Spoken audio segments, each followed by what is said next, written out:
What's that? It's her book of scary stories.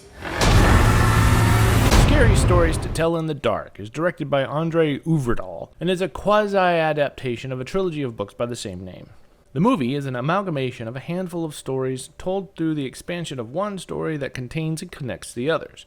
I can't think of a better way to describe it. Full disclosure, I've never read the books. Scary Stories centers around Stella, played by Zoe Colletti, a young girl living in a small town with her single father in the late 60s.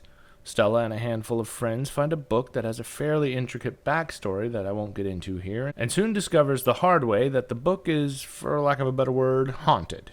And hilarity ensues. So since this is based on a collection of stories that is intended for children, I guess the first question to answer is the movie also intended for children? I would say sure, depending on the kid in question.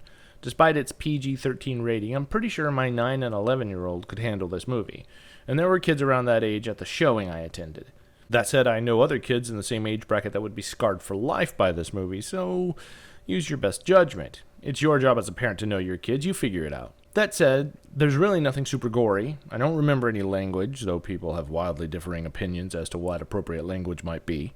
There's no nudity or anything explicitly sexual. Aside from the creepy undead monsters and a handful of jump scares, I really don't see that there's much a younger crowd couldn't handle, but again, that's just me. Overall, I think that Scary Stories is pretty good. While it certainly steals some elements from the Goosebump movies, it's very much a more serious horror film.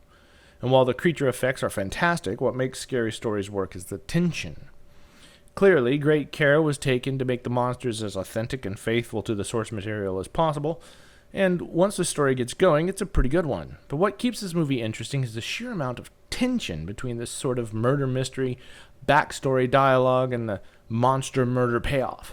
Quite frankly, when someone ultimately does die or disappear or whatever, it's not particularly scary or even disturbing, really, but the tension leading up to it is fantastic and makes it worth a ride. There's not much to say about the cast here. I'm not familiar with any of the main actors, but all of them did exactly what was needed for the role they filled. The characters aren't exactly memorable, which is a writing problem, not an acting problem, but nobody stood out as being particularly bad either. On the topic of writing, there was one scene about 2/3 of the way in where a series of decisions were made that were so illogical as to be notably distracting. I mean, teenagers in slasher films don't make decisions that stupid.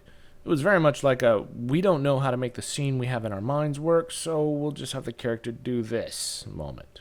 All in all, I enjoyed the movie. It's a good sort of bridge movie for early teens. Tweens? It's not kiddie stuff like Goosebumps or A House with a Clock in its Walls, but it's also not Hellraiser or Candyman.